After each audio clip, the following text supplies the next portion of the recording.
Notation నుంచి వెళ్ళి ఎకరాన 2 బస్తాలు కొరమన్న మన డిఏపి, 2 ఎకరాలకు 4 డిఏపి, 1 పొటాస్ చల్లుతా ఏతేయంగా. తర్వాత 15 రోజులకు గోళీ చల్లుతా. తర్వాత మళ్ళీ పొట్టకొచ్చే టైంలో 4 యూరియా, 1 పొటాస్ చల్లుతా. ఎన్ని ఎకరాలకు? 2 ఎకరాలకు. 2 ఎకరాలకు. ఓకే. ఏమన్నా స్ప్రేయింగ్స్ చేసావా? చేయలేదు, ఒక్కసారి కూడా స్ప్రేయింగ్ చేయలేదు. వాటిలో మంచిగా గంట కూడా బాగా నచ్చింది. గంట ఒక్కొక్క దాని నుంచి ఎన్ని పిలకలు వచ్చాయి? ఒక్కొక్క దానికి 50, 25, 30 నుంచి 50 దాకా వచ్చింది. 50 వరకు. ఐకేపీలో ఏమైనా ప్రాబ్లం వచ్చిందా? రాలేదు. సెంటర్లలో ఏమైనా అమ్ముకునేటప్పుడు ఏదైనా ప్రాబ్లం వచ్చిందా? రాలేదు. 1010తో పాటు పోయింది. అది ఎంత కాస్ట్ ఉందో అదే కాస్ట్లో పోయిందా? సేమ్ అదే రేట్. కొంచెం దొడ్డు రకం ఉన్నది కానీ పర్వాలేదు, మంచిగా ఉంది. వజన్ కూడా తక్కువ, మంచిగా వచ్చింది. వజన్ మంచిగా ఉంది. 1010 కంటే మంచిగా ఉందా వజన్? మంచిగా ఉంది. ఓకే. ఇంకా నువ్వేమన్నా మందులు కొట్టావా ఒక్కసారైనా? ఏది కొట్టలేదు. మందు ఒక్కసారి కూడా కొట్టలేదు.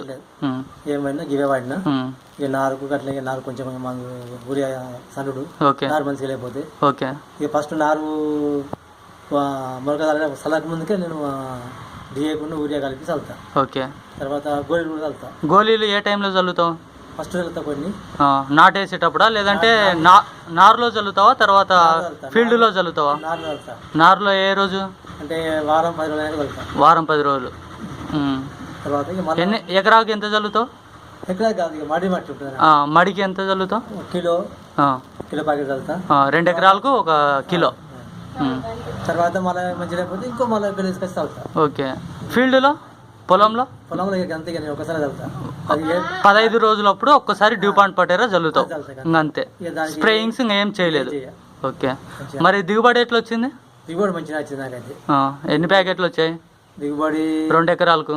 2 ఎకరాలకు ఇప్పుడు అంటే కదా 200 చిల్లర వచ్చింది. 211 ప్యాకెట్లు. అంటే నీకు 40 కేజీలు. 40 కేజీలు అంటే 42 క్వింటాలు వచ్చినట్టు ఎకరాకు. ఒక్కసారి చెప్పాను. 2 ఎకరాలు. 2 ఎకరాలకు ఒక్కసారి ప్రొడక్షన్ చెప్పు. 2 ఎకరాలకు 211 క్వింటాలు వచ్చింది. 40 కేజీలు. 40 కేజీలు వచ్చింది. ఓకే. అంటే 42 క్వింటాలు వచ్చినట్టు నీకు. ఓకే. థ్యాంక్స్ అన్న.